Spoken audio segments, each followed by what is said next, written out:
Okay, now electrode potential. Here this is the construction of electrochemical cell already you have got. Here I am using one ammeter. I use the ammeter to see whether the current is produced or not. Actually ammeter will show deflection, and that deflection indicates the production of electricity. Now instead of ammeter, if we use voltmeter, suppose you used one voltmeter, then what you will see? Then in the voltmeter you will get the potential difference. Actually both the electrode have some potential value, and what is the potential difference between them, that you can see in the voltmeter. So instead of ammeter, if you are using some voltmeter, then you can see some potential difference of the cell. Now what is that potential? That is called electrode potential. Now as you have seen, here zinc undergo oxidation and copper undergo reduction. Why zinc do not undergo reduction, copper do not undergo oxidation? If you want to know about this oxidation reduction, actually every electrode have some potential value. Actually potential means nothing, how much tendency to release or gain the electron, that is called the potential of the electrode. Actually the zinc rod potential value is represented by the symbol E.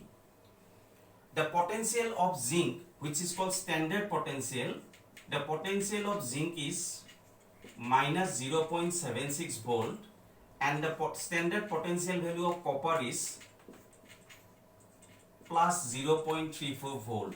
These potential values are given in your book. You will get one table. In that table you will get the standard value of all electrodes, and here you have seen the standard potential of zinc is negative and the standard potential of copper is in positive. So if the value is in negative, I mean higher the negative value of potential, greater is the tendency to release electron, and that's why zinc undergo oxidation. And here copper value is positive, higher the positive value of potential, greater is the tendency to gain the electron, which is called reduction potential. So that's why copper undergo reduction.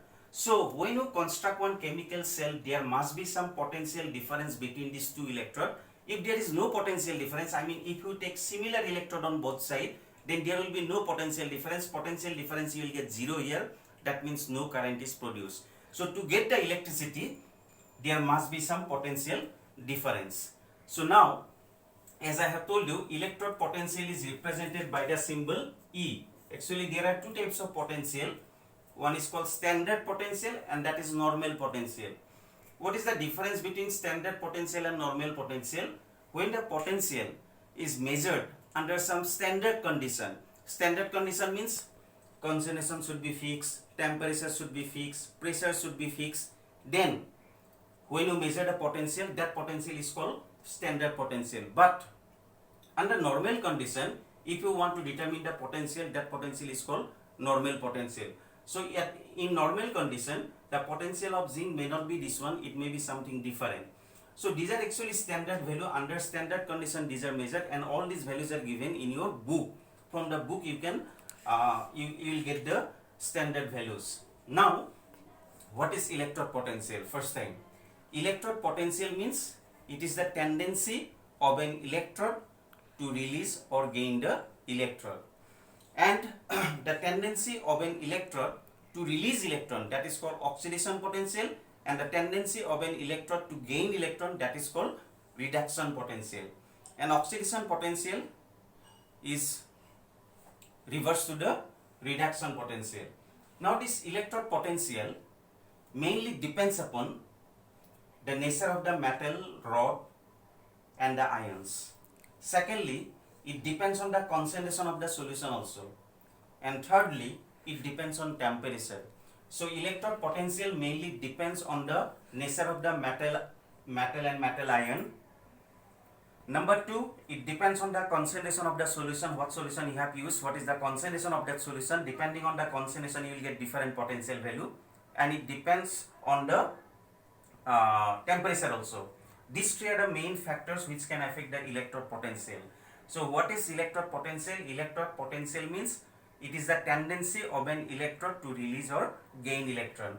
the tendency of an electrode to release electron is called oxidation potential, and the tendency of an electrode to gain electron is called reduction potential. Electrode potential mainly depends on three factors. First one, it depends on the nature of the metal and its ions. Secondly, it depends on the concentration of the solution, and third, it depends on temperature. Now, this is about electrode potential. Now, another topic you should know, which is called electromotive force. Which is called electromotive force. In short form, it is called EMF, or it is also called cell potential or E cell. Now, what is the EMF of this cell? To find out that, what is the potential of your cathode and what is the potential of your anode? If you know that potential, then you can find out the difference of potential between them, and that potential difference is called the electromotive force, EMF. So if you want to find out EMF or E cell, this is equal E of cathode minus E of anode. I mean potential of the cathode minus potential of anode. Or in terms of this cell, you can write like this way: E of copper minus E of zinc, like this. So this is the normal potential of the cell.